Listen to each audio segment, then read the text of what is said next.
पर्वत ऊपर हर बहे, घोड़ा चढ़ी बसे गांव, बिना फूल भंवरा रस चाहे, कहु बिरवा को नाव।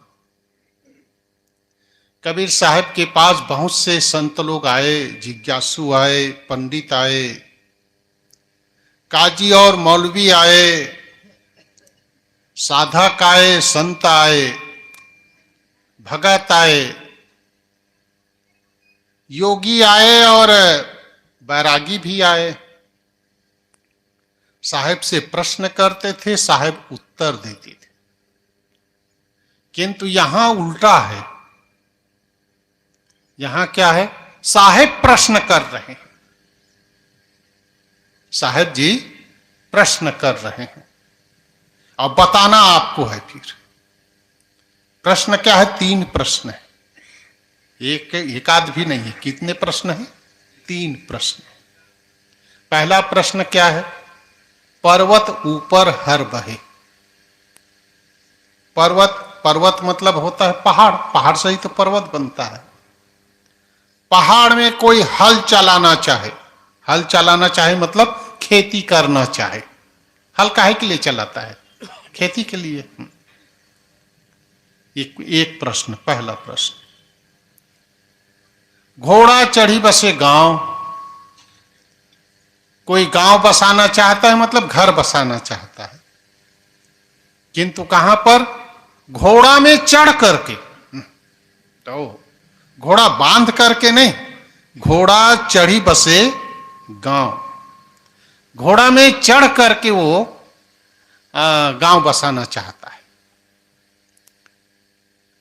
तीसरा, बिना फूल भंवरा रस चाहे। भंवरा नहीं है, फूल नहीं है। असली फूल हो तो उसमें सुगंधी होगी ना। अब भंवरा किसका प्रेमी है? पराग का, उसमें सुगंधी का प्रेमी है। किंतु फूल नहीं है, फिर भी भंवरा उसमें रस खोजता है, आनंद बनाता है। अब तीनों प्रश्न का साहब प्रश्न करते, कहु बीरवा, उस बीरवा का, कहु बीरवा का नाम, उस बीरवा का क्या नाम है? अब बताइए क्या नाम है?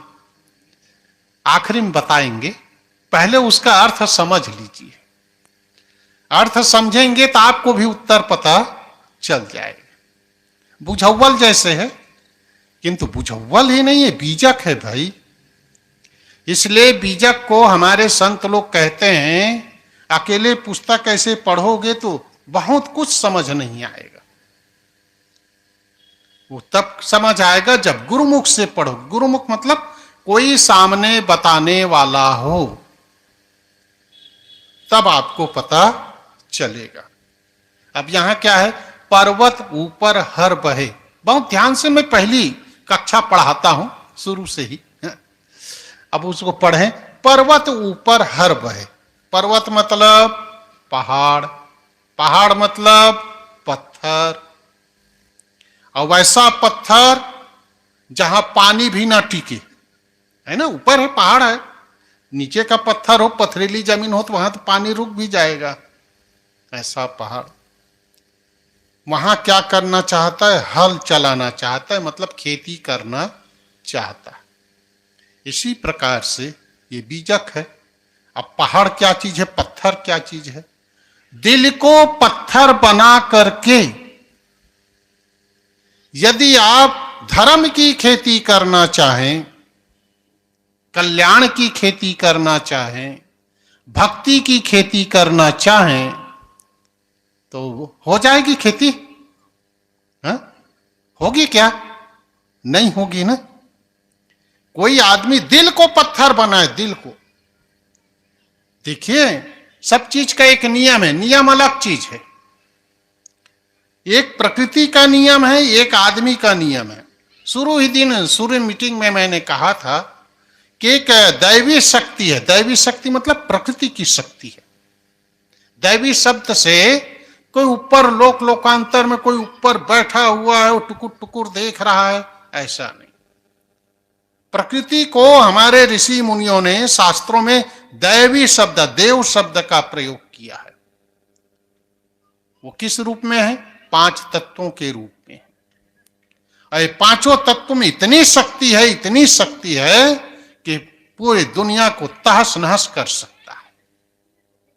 किंतु उसके पास 2 चीज नहीं, उसके पास क्या नहीं है? इंद्रियां भी नहीं है और अंतःकरण भी नहीं है। 2 चीज से तो आदमी अनुभव करेगा ना, इंद्रियों से देखेगा और अंतःकरण से सुख दुख का अनुभव करेगा। वो दोनों चीज नहीं। इसलिए प्रकृति को शांत करने के लिए आप कुछ भी प्रार्थना करो, यज्ञ करो, हाथ जोड़ो, लाखों लाखों के संख्या में हो करके भी उसको प्रणाम करो, क्योंकि वो सुन सकता नहीं है और वो देख भी नहीं सकता है, देख भी नहीं सकता है। अब उसमें कठोरता, उसमें तो है ही, प्रकृति के एक नियम है। आदमी भी यदि, महात्मा भी यदि आग में हाथ को डालेगा तो माफ करेगा नहीं। नियम में माफी नहीं होती है। नियम कहां माफी होता है? अपनापन में, दिल में। और माफ करने वाला कोई इंसान, कोई चेतन हो, कोई चेतन। जड़ कभी माफ नहीं करता है, प्रकृति कभी माफ करती नहीं। यहां पर है दिल को कठोर बना करके, कड़क बना करके, दादागिरी करके यदि आप भक्ति करना चाहें तो कभी संभव नहीं है। यह दिल की कठोरता का क्या रूप होता है, यह छोटा सा उदाहरण बता दो। यह दृष्टांत है और कहानी है, इतिहास नहीं है। कहानी में कुछ ऐसी बातें आती है क्या? घटना क्या है? एक जिज्ञासु था, गुरु की खोज में भटक रहा था। एक दिन जंगल जंगल जाते हैं तो एक महात्मा योगी राज बैठा है, ऐसा फर्स्ट क्लास। और आप लोग महंत लोगों को, हमारे कबीरपंथी महंतों को देखे होंगे, एक ऐसे लाठी रखे रहते हैं ऐसे, इसको स्वर को चेंज करने के लिए।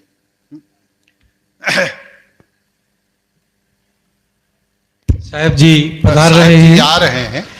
प्रेम से बोलिए श्री सतगुरुदेव की जय। सभी लोग आगे सामने आकर बैठे, बंदगी करें। बंदो सन्मुख पारखी, शीस भेंट धरु हाथ, बचन उचारो बंदगी, सत्य प्रेम के साथ। साहिब बंदगी, साहिब बंदगी, साहिब बंदगी। उदाहरण दे रहा था, एक जिज्ञासु कल्याण की इच्छा से गुरु की खोज में निकला था, जंगल से जा रहे थे। एक योगी राज बैठा था, किंतु उसकी एक खासियत थी। खासियत क्या थी? बैठा था, उसके सामने एक डंडा था, तो डंडा में कई प्रकार के फूल खिले हुए थे। हो देखा, हो जिज्ञासु जाकर के प्रणाम किया, बैठा और कहे, प्रभु मैं गुरु की खोज में था, आज मुझे जो मिलना चाहिए वो मिल गया। अच्छा, वो भी महात्मा भी तुरंत उसको चेला बना लिया, और चेला बना करके उसको भी एक कमंडल दे दिया, एक आसनी दे दी, और एक वही डंडा दिया, डंडा, और उसको कहा जाओ बेटे उस पेड़ के नीचे बैठ जाओ। वो जिज्ञासु पूछता है, अच्छा ये बताइए गुरुदेव, मेरे डंडे में फूल कब आएंगे? उसीलिए चेला बना था। वो कहे, ये तेरे साधना के ऊपर निर्भर है, तुम कितनी कड़क भावना से साधना करोगे, इसके ऊपर वो निर्भर करता है। बैठ गए, एक तरफ चेला महाराज बैठे, एक तरफ गुरु महाराज बैठे हैं। कई दिन ऐसे निकल गया। एक दिन घटना क्या हो गई, वो जो गुरु बीच रास्ते से, पहले तो सड़क वड़क नहीं होते थी, पहले के जमाने की बात है, बीच से एक रास्ता निकलता था, उसमें एक आदमी आया, बुढ़ा आदमी, और वहीं गिर गया और पानी पानी चिल्लाने लगा। गुरु भी सुनता है और चेला भी सुनता है। चेला से रहा नहीं गया और चेला ने कहा, गुरुदेव कोई रास्ता चल रहा है बेचारा प्यासा है, उसको पानी पिला दूं? तब वो गुरु कहता है चुप बेवकूफ कहकर, यहां पानी पिलाने के लिए बैठा है कि साधना करने के लिए बैठा है? वो अपने कर्मों का फल भोग रहा है, मरने दो प्यासा, साधना कर आंख मूंद। अब फिर वो बेचारा पानी पानी तो कह ही रहा था। अंत में चेला से रहा नहीं गया और उठा, कमंडल उठाया और जा करके ऐसे हाथ लगा करके उसको पानी पिलाने लगा। जब ऐसे टच किया तो देखा कि उसको बुखार था। कुछ जड़ी बूटी जानता था, वहां जा करके कुछ आया जड़ी बूटी उसको पिला दिया, तो 4 घंटे में वो ठीक हो गया। फिर से वो आदमी चेला क्या किया, नदी से कमंडल भरा और अपनी आसनी में बैठने की तैयारी कर रहा था। जैसे ही बैठने लगा, इतना देखता क्या है वो डंडा की तरफ, तो डंडा में कई प्रकार के फूल खिल गए थे। ये कहानी में पहले ही बताया था, इतिहास नहीं, कहानी है। और उसको उस खुशी को बताने के लिए गुरु की ओर, गुरुदेव मेरे डंडे में, ऐसा कहा तो देखता क्या है, गुरु के डंडे में जितना फूल था वो नीचे गिर गया था, एक भी फूल नहीं था। ये एक कहानी है। कहानी क्या है? गुरु ने अपने दिल को कठोर किया तो उसकी साधना, उसकी भक्ति, उसकी सेवा, उसका धर्म सब नीचे गिर गया, चौपट हो गया। और चेला है, अपने दिल को मुलायम बनाया, दया भाव रखा, सेवा भाव रखा, तब क्या हुआ उसका? उसको सफलता मिल गई। साहेब कहते हैं तुम हृदय को, दिल को कठोर बना करके भक्ति करना चाहते हो, कल्याण चाहते हो, सेवा चाहते हो, सब सफलता चाहते हो, और अंदर से कठोर का कठोर बने हो जैसा का तैसा, तो कभी भक्ति, कभी सफलता मिलेगी नहीं। दूसरी बात क्या है? घोड़ा चढ़ी बसे गांव, घोड़ा में चढ़ करके गांव बसाना चाहते हो, ये आवाज काहे आती है? घोड़ा में चढ़ करके गांव बसाना चाहे, मैं घर बसाना चाह, शांति से सोना चाहते हो, और चढ़े कहां हो? घोड़ा में। आध्यात्मिक जगत में मन की चंचलता को बताने के लिए घोड़ा का उदाहरण दिया जाता है। यहां पर अब घोड़ा का अर्थ क्या हो गया? मन।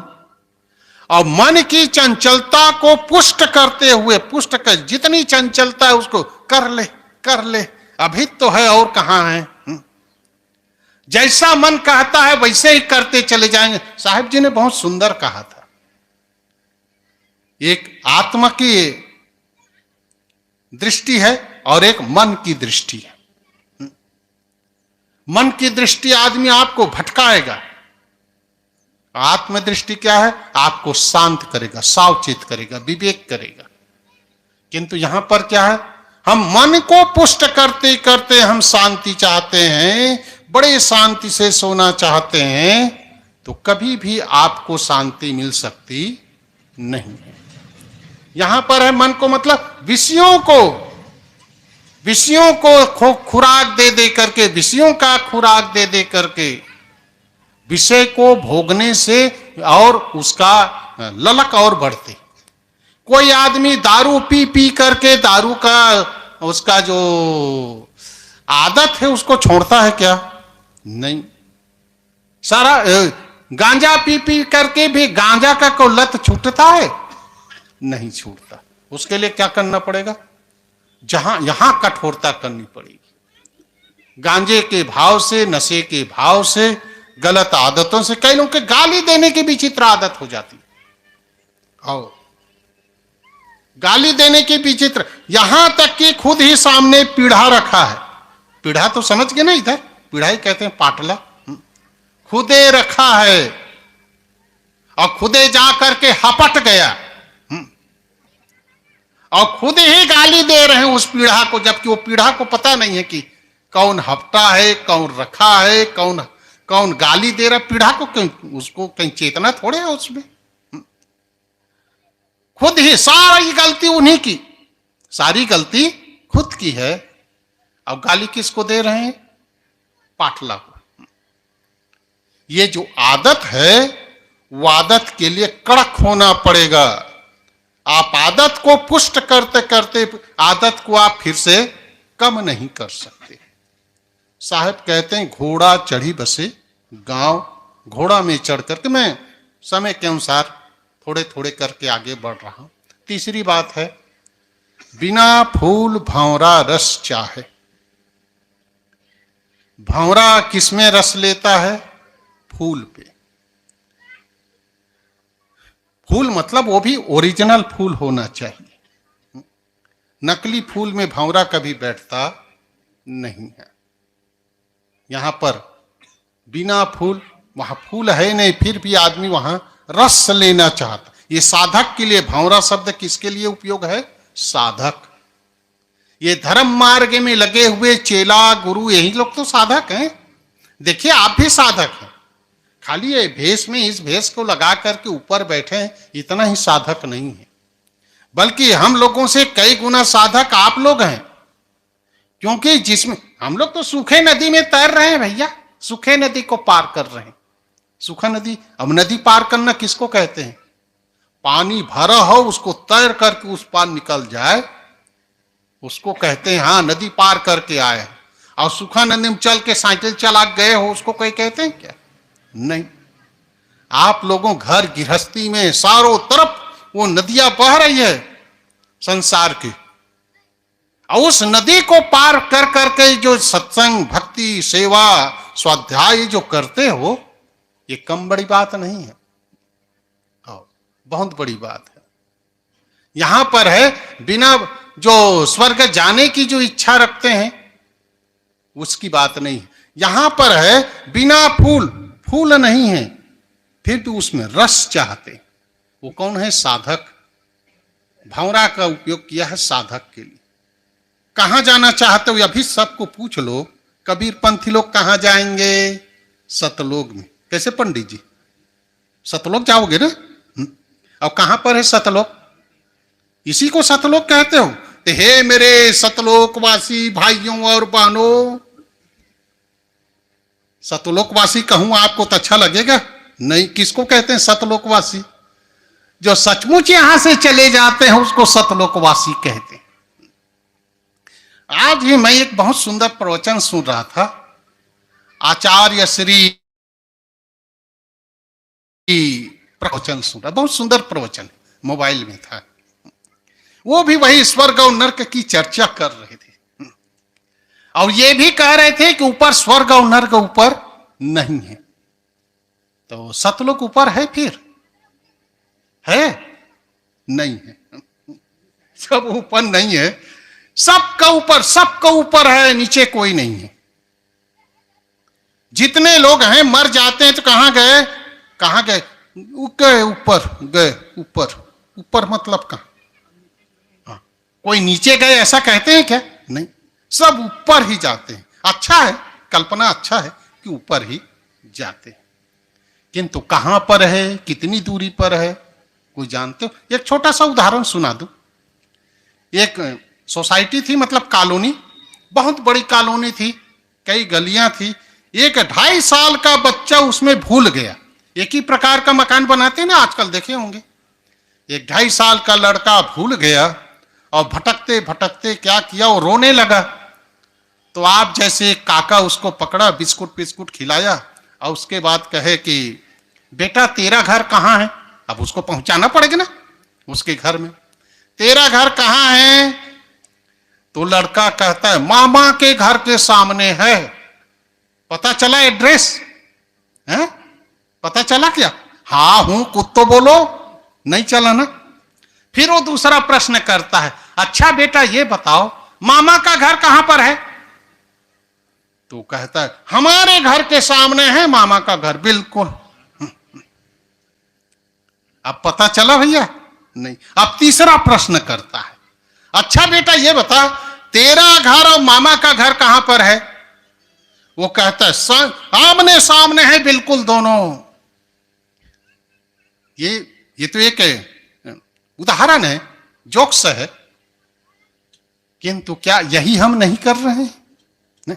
3 प्रश्न कर रहा है, तीनों का उत्तर भी मिल रहा है, किंतु एड्रेस का पता चलता नहीं।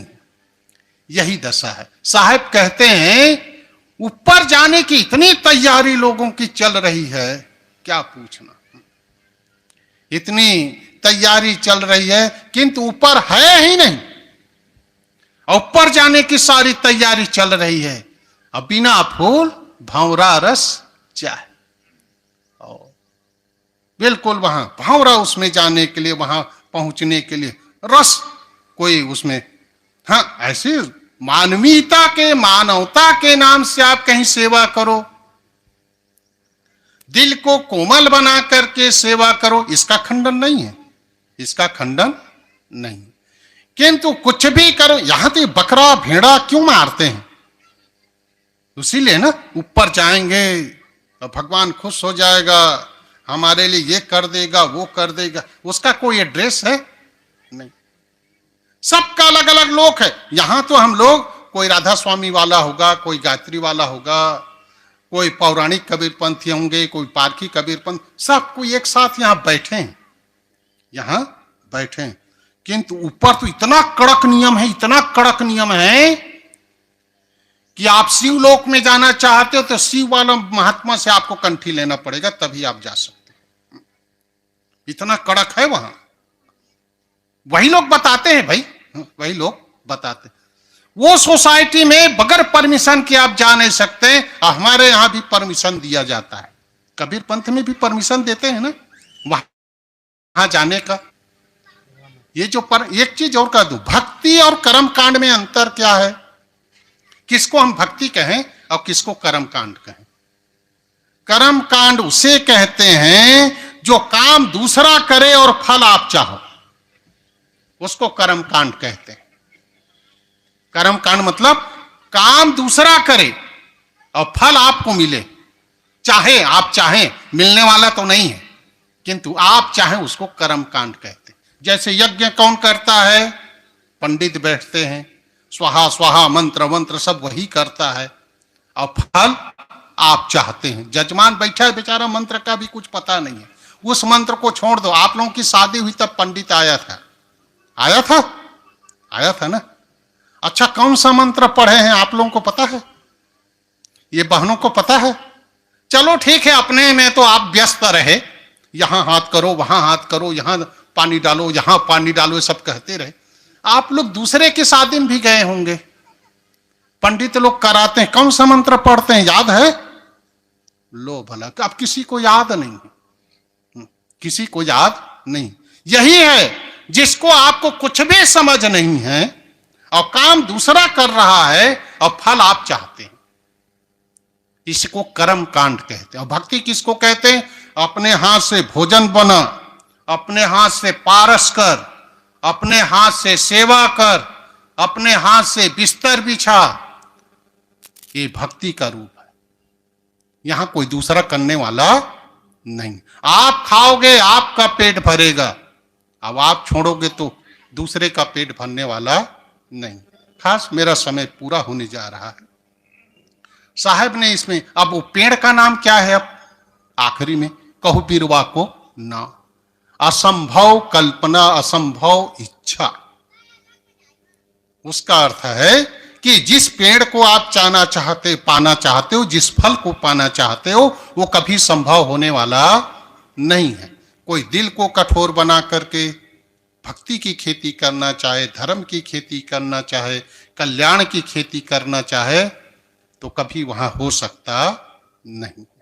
दूसरा, घोड़ा में चढ़ करके मन को चंचल बना करके आप शांति करना चाहे, शांति पाना चाहे, बड़े निश्चिंत जीवन जीना चाहे, समाधि लगाना चाहे, तो कभी संभव होने वाला। घोड़ा बांध दो तब होगा, घोड़ा में चढ़ोगे तो नहीं होगा, घोड़ा को बांधना पड़ेगा तब तो होगा। यहां घोड़ा कौन है? मन। मन को बांधोगे तो शांति मिलेगी, मन में चढ़ोगे तो वो दौड़ेगा, वो दौड़ेगा। और इसी प्रकार आगे कोई ऊपर वाला नहीं है, ऊपर कोई लोक नहीं है। इसी को हम स्वर्ग बना सकते हैं, इसी को नरक बना सकते हैं, और कोई दूसरे जगह स्वर्ग नरक की भावना करना और वहां साधक जाने की जो कल्पना करते हैं, सोचते हैं, वो कभी संभव होने वाला नहीं है। साहिब की साखी फिर से याद कर ले, पर्वत ऊपर हर बहे, घोड़ा चढ़ी बसे गांव, बिना फूल भंवरा रस चाहे, कहो बिरवा को नाव। अपनी वाणी को विराम देता हूं, बिल्कुल जितना समय दिया था वो पूरा हो गया है। आप लोग मेरी बातों को बहुत ध्यान से सुना, तीनों दिन सुना। एक चीज 1 मिनट लेना चाहता हूं, 1 ही मिनट। वो क्या है, ये धर्म भक्ति किसके घर में होता है, कहाँ?